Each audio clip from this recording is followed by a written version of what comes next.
Preparando o domingo. Bem-vindo, bem-vinda, você que agora acompanha conosco o programa Preparando o Domingo. Eu sou Carlos André, nós vamos juntos refletir os textos da liturgia deste domingo de festa, domingo da Ascensão do Senhor, solenidade bonita na igreja que celebra a festa da subida ao céu de Jesus na sua ressurreição. Claro que isso nos evoca tantas experiências pessoais, comunitárias, de elevação da alma, do espírito, de êxtase espiritual, de alegria, de contemplação, de amor, de proximidade com Deus. Tudo isso que representa esta ascensão do Senhor, a união de Jesus com o Pai, que se celebra nesta festa, que recorda a nossa esperança de também um dia estarmos unidos a Deus eternamente. Por isso, cada um de nós, celebrando a ascensão do Senhor, celebra a esperança de ver vencida a morte e superada toda a dor, toda a opressão, toda tristeza, e um dia nos encontrarmos definitivamente com Deus. Então vamos ouvir as leituras deste domingo, domingo da Ascensão do Senhor, para que nós possamos também fazer crescer a nossa fé e a nossa esperança.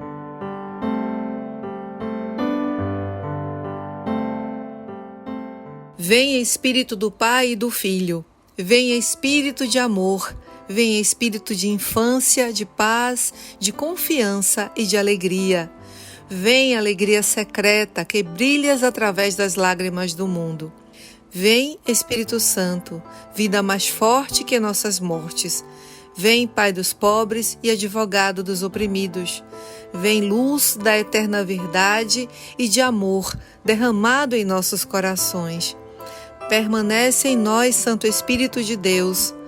Não nos abandones, nem no duro combate da vida, nem no momento em que tocarmos o final da caminhada. Vem, Santo Espírito de Deus. Amém. A primeira leitura é tirada do livro dos Atos dos Apóstolos, e diz assim: No meu primeiro livro, ó Teófilo, já tratei de tudo que Jesus fez e ensinou desde o começo até ao dia em que foi levado para o céu, depois de ter dado instruções pelo Espírito Santo aos apóstolos que tinha escolhido. Foi a eles que Jesus se mostrou vivo, depois da sua paixão, com numerosas provas. Durante 40 dias, apareceu-lhes falando do reino de Deus. Durante uma refeição, deu-lhes esta ordem: Não vos afasteis de Jerusalém, mas esperai a realização da promessa do Pai, da qual vós me ouvistes falar. Isto é, João batizou com água, mas, porém, vós sereis batizados com o Espírito Santo dentro de poucos dias. Então os que estavam reunidos perguntaram a Jesus: Senhor, é agora que vais restaurar o reino em Israel? Jesus respondeu: Não vos cabe saber os tempos e os momentos que o Pai determinou com a sua própria autoridade, mas recebereis o poder do Espírito Santo, que descerá sobre vós para serdes minhas testemunhas em Jerusalém, em toda a Judéia e na Samaria e até os confins da terra. Depois de dizer isso, Jesus foi levado ao céu à vista deles. Uma nuvem o encobriu, de forma que seus olhos não mais podiam vê-lo. Os apóstolos continuavam olhando para o céu, enquanto Jesus subia. Apareceram então 2 homens, vestidos de branco, que lhes disseram: Homens da Galileia, por que ficais aqui parados, olhando para o céu? Esse Jesus que vos foi levado para o céu virá do mesmo modo como vistes partir para o céu. Esse texto do livro dos Atos dos Apóstolos, que nós cremos ter sido escrito por Lucas, o mesmo que escreveu o Evangelho, é um texto que nos revela algo muito importante a respeito das primeiras comunidades cristãs, os primeiros cristãos. Depois daquele momento de grande alegria, de grande efusão, de entusiasmo ao ver Jesus ressuscitado, vemos que durante 40 dias, assim vai falar o Evangelho, ou melhor, o livro de Atos dos Apóstolos. Curioso, porque o próprio Lucas, no seu Evangelho, parece indicar que Jesus subiu ao céu no mesmo dia da sua ressurreição, o que faz a gente também entender que o evento ressuscitar de Jesus, Jesus que ressuscita, não é um evento separado da sua ascensão. A ressurreição é, por sua própria natureza, a ascensão. Por quê? Porque ressuscitar em Jesus não significa uma reanimação, voltar a viver a vida que viveu antes. Mas o ressuscitar significa estar junto a Deus, significa ascender a esta condição de alguém que não mais pertence à ordem deste mundo.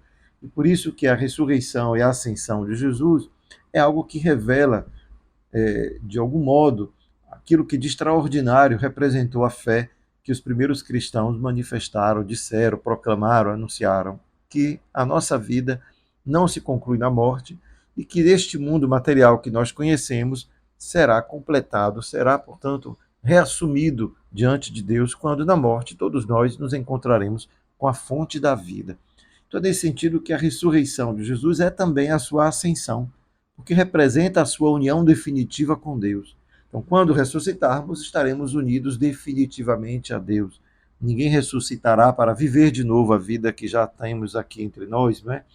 Essa é uma compreensão importante para que a gente, ao proclamar a fé na ressurreição, tenhamos consciência de que estamos proclamando algo que não pertence a este mundo, a ordem natural das coisas, é algo que pertence da ordem da fé, da esperança, de um olhar que vai para longe, para um horizonte muito mais amplo do que esse do mundo material que nós conhecemos. Por mais extraordinária que seja a criação, ela é uma criação que é limitada quanto ao tempo, não é? Quanto ao tempo. A matéria é limitada quanto ao tempo, a ressurreição não tem tempo, não tem limite. É nesse sentido, então, que aquilo que se proclama pela fé cristã é algo que faz com que a nossa condição humana extrapole a sua própria natureza finita, não é? Quando a gente nasce, a gente sabe que o destino inevitável é a morte. Mas pela fé dizemos que não, o destino inevitável não é a morte, porque Cristo ressuscitou. Então é nesse sentido, então, que a nossa fé vai na direção de uma proclamação, de uma esperança que supera toda expectativa humana, né? Não há como termos uma expectativa humana maior do que essa, de uma união definitiva a Deus. É nesse sentido, então, que a gente vê aqui o Evangelho nos colocar de modo didático. Jesus passa 40 dias falando do reino, né, mostrando que ele levou um tempo para convencer os discípulos da sua ressurreição, convivendo com eles, aparecendo algumas vezes. Né? O texto de Lucas quer mostrar de maneira didática essa ideia do 40, né? Um 40 que é simbólico na Bíblia, sabemos nós. Né? Jesus passa 40 dias no deserto, o povo de Israel passou 40 anos também perambulando pelo deserto, e Jesus 40 dias encontrando-se com os discípulos. É um número completo. Quando se completa os dias, quando se concluiu uma etapa, essa é a função do 40. Uma etapa foi concluída. E é nesse sentido que aqui a gente pode entender essa passagem dos 40 dias da ascensão, né, até o dia da Páscoa que estamos celebrando. Então aqui a gente vê depois Jesus que dá algumas orientações, né, um resumo daquilo que foi dito no Evangelho.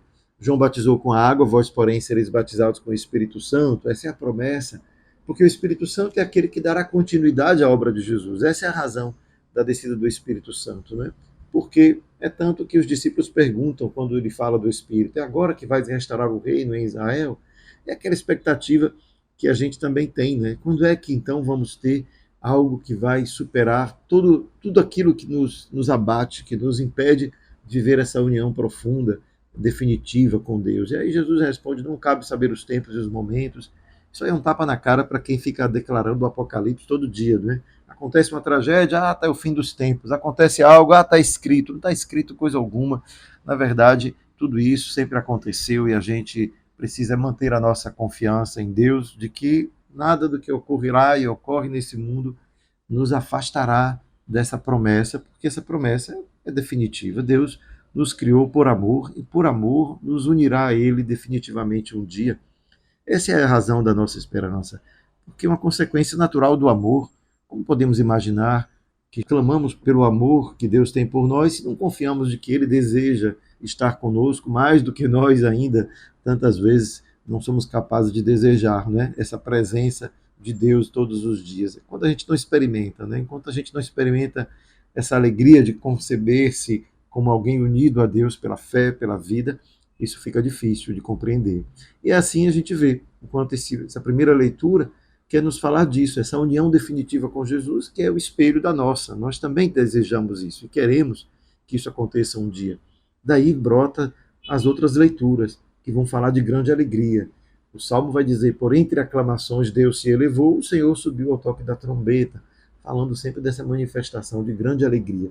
É aquilo que também a carta aos Efésios vai evocar, quando nos diz assim: irmãos, o Deus de nosso Senhor Jesus Cristo, o Pai a quem pertence a glória, vos dê um espírito de sabedoria, que vos revele e faça verdadeiramente conhecer, que ele abra o vosso coração à sua luz, para que saibais qual a esperança que o seu chamamento vos dá, qual a riqueza da glória que está na vossa herança com os santos, e que imenso poder ele exerceu em favor de nós que cremos, de acordo com a sua ação e força onipotente. Olha como essa frase linda, né? Um poema, está exaltando isso, né? A grandeza daquilo que nos reserva a graça de Deus pela ressurreição. A ressurreição nos reserva tudo isso, a riqueza da glória, a herança dos santos. Ele vai acumulando assim expressões para nos fazer, então, alegrar o coração pela esperança. É a esperança o que está aqui na base, né? E ele continua. Ele manifestou sua força em Cristo quando o ressuscitou dos mortos e o fez sentar-se à sua direita nos céus, bem acima de toda autoridade, poder, potência, soberania ou qualquer título que se possa nomear, não somente neste mundo, mas ainda no mundo futuro. E aqui essas palavras todas podem nos confundir, mas São Paulo está fazendo uma referência àquilo que era na sua época a compreensão sobre os céus. Se imaginava que o mundo celeste era feito assim, de autoridades, poder, potências espirituais. Então Jesus está acima de qualquer outra coisa. E a gente poderia imaginar no nosso tempo, né, povoado de espíritos, de santos, de tudo aquilo que a gente muitas vezes coloca entre nós e Deus e vai dizer, não, Cristo ascendeu ao céu, não para estar entre esses que povoam a nossa imaginação, né, sobre o mundo espiritual. Não, Deus ascendeu atravessando tudo isso, ele está no mais alto dos céus. E essa esperança nos recorda que nós também estamos unidos a ele, porque Cristo morreu na sua humanidade. É a humanidade de Cristo que se eleva junto ao Pai. É ali que vai, então, dizer o texto no final dessa passagem da carta aos Efésios. Sim, ele pôs tudo sob os seus pés e fez dele, que está acima de tudo, a cabeça da igreja, que é seu corpo, a plenitude daquele que possui a plenitude universal. Olha quantas palavras que se repetem, né? A plenitude daquele que possui a plenitude universal. Pode ser difícil para o nosso modo de falar de hoje, mas é que a gente está tentando achar palavras, né, para falar dessa grandeza daquilo que é Jesus. Ele extrapola qualquer compreensão humana. Então, a plenitude universal, não há nada que seja mais cheio de alegria, mais cheio de esperança. Não há esperança maior a ser cultivada no nosso coração, senão essa, de um dia nos encontrarmos definitivamente com Deus, que está acima de qualquer previsão, de qualquer coisa. É aquilo que a gente costuma dizer, né? Deus é mais. Portanto, a nossa esperança é aquela que pode ser a máxima possível e ela a gente encontra em Cristo. A ressurreição é a razão dessa esperança gigantesca que esse texto de Efésios tenta nos apresentar, não é? O que nos reserva é algo muito maior do que qualquer coisa que possamos imaginar. Essa alegria da ascensão que faz a gente perceber. A esperança nos leva a crer que também nós vamos ascender com Cristo, porque ele, que é homem e Deus, ascendeu, está junto do Pai. Aleluia, aleluia, aleluia, aleluia, aleluia, aleluia, aleluia, aleluia.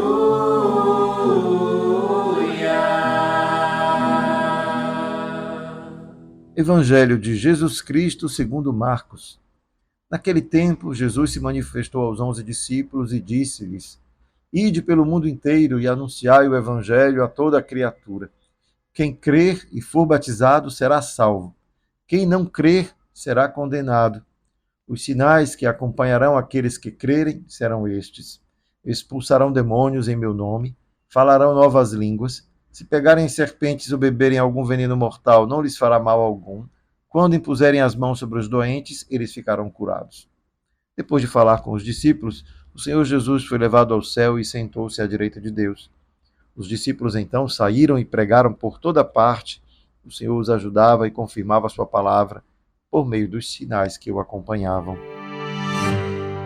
Muito importante esse evangelho que nós lemos. Ele é o final do evangelho de Marcos, algo que a gente, quando lê lá nas nossas Bíblias, na nota de rodapé, fica bem claro que foi um texto que foi acrescentado pelos primeiros cristãos muito tempo depois, porque no primeiro evangelho escrito por Marcos, essa passagem não estava presente, o que mostra o quanto a palavra de Deus, a palavra do evangelho, ela foi acompanhando o próprio desenvolvimento da fé na vida da comunidade. Portanto, é da experiência da vida comunitária, do ressuscitado, que brota essas palavras que nós lemos do evangelho. Até porque encontramos ali uma lista de coisas que não necessariamente a gente precisaria imaginar tendo sido ditas letra por Jesus, mas que correspondeu à experiência dos primeiros cristãos, né?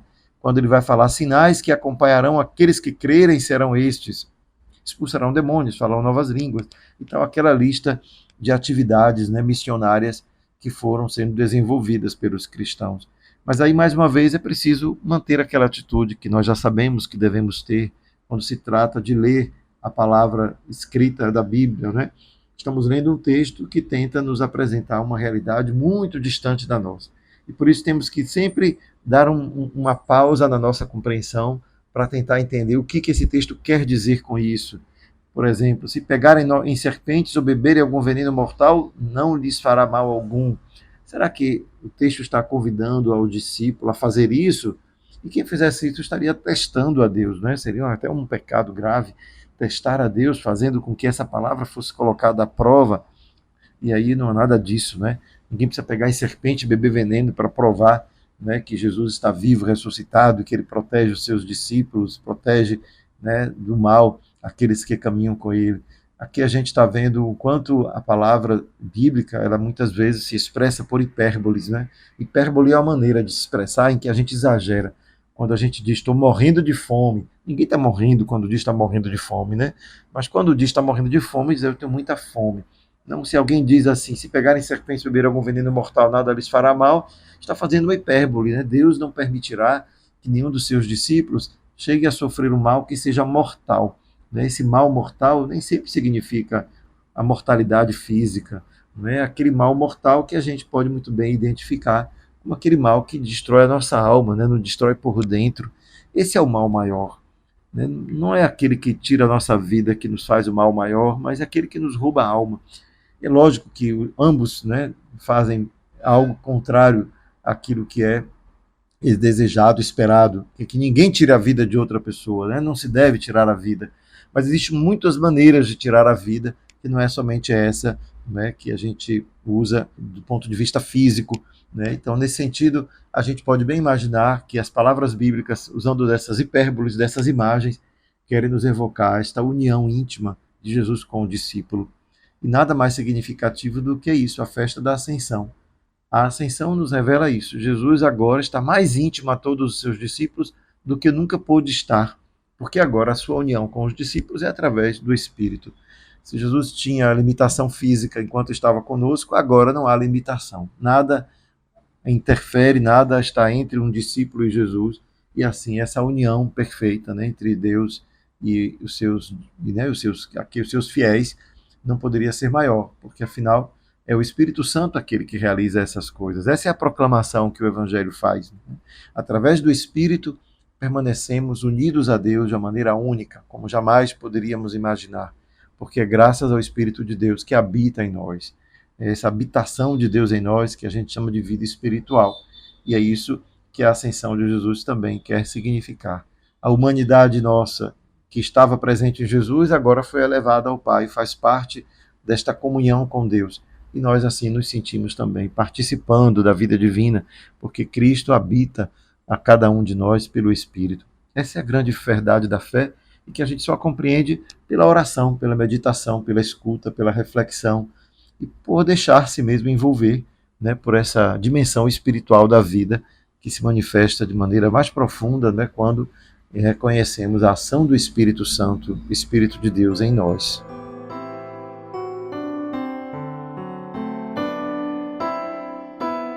Vinde, Senhor, sobre cada um de nós. Aquilo que na ascensão começou a se realizar em nossa vida, que se complete no nosso cotidiano, pela força do Espírito. Que o Espírito Santo, que há de vir sobre todos nós, sobre cada um de nós que se abre ao amor, possa atuar, transformar, nos fazer agir, nos fazer atuar no mundo cotidiano como quem reconhece que não somos sozinhos, não estamos sozinhos, mas que agimos sempre acompanhados pela dimensão espiritual da vida, porque foi nela que encontramos nossa esperança. Ajuda-nos, Senhor, a fazer com que as nossas mãos, os nossos pés, sejam capazes de atuar em direção ao bem que desejamos, que queremos. Que o Espírito Santo nos ilumine e nos proteja hoje e sempre. Pai, Filho e Espírito Santo. Amém.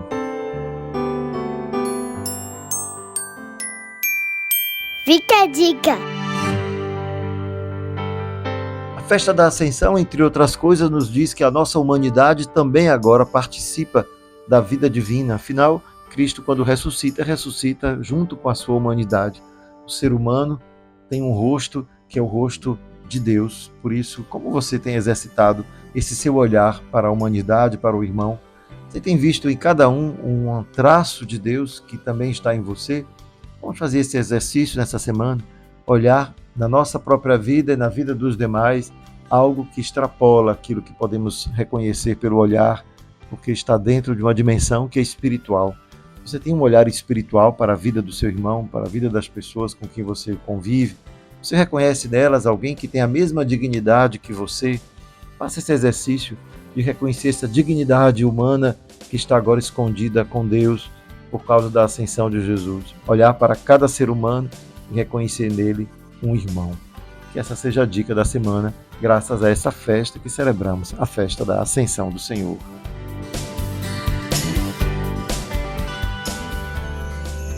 Preparando o domingo.